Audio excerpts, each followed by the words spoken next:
ایک حدیث میں حضرت صلی اللہ علیہ وسلم نے بتایا کہ روزہ غیبت سے برباد ہو جاتا ہے. الصوم جنۃ ما لم یخرقها، روزہ یہ جہنم سے بچاؤ کا ذریعہ ہے، جہنم سے بچاؤ کے لیے بہترین ڈھال روزہ ہے. لیکن فرمایا ما لم یخرقها، جب تک آدمی اس کو پھاڑ نہ ڈالے، جب تک اسے پھاڑ نہ ڈالے. کس سے پھٹ جاتا ہے؟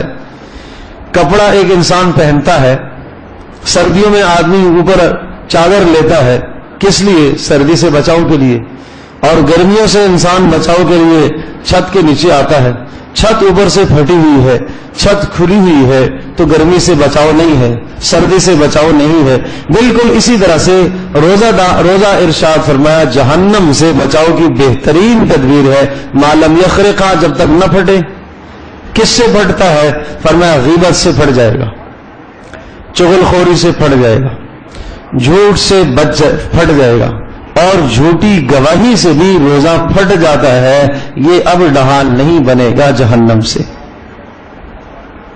اور اسی طرح سے ارشاد فرمایا کہ غیبت کے کرنے والا اور غیبت کے سننے والا دونوں کے دونوں گناہ میں شریک ہیں.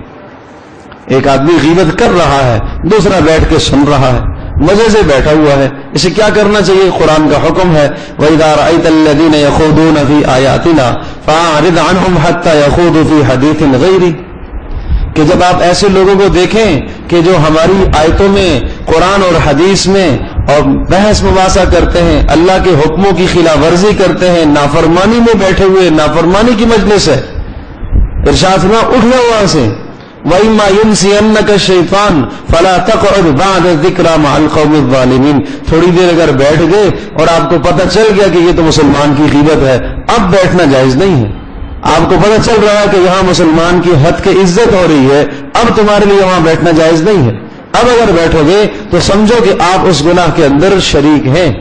تو اس لیے عرض یہ کر رہا تھا، رسول پاک صلی اللہ علیہ وسلم نے ارشاد فرمایا کہ یہ روزہ ڈھال بنتا ہے جب تک روزہ دار اس کو پھاڑ نہ ڈالے.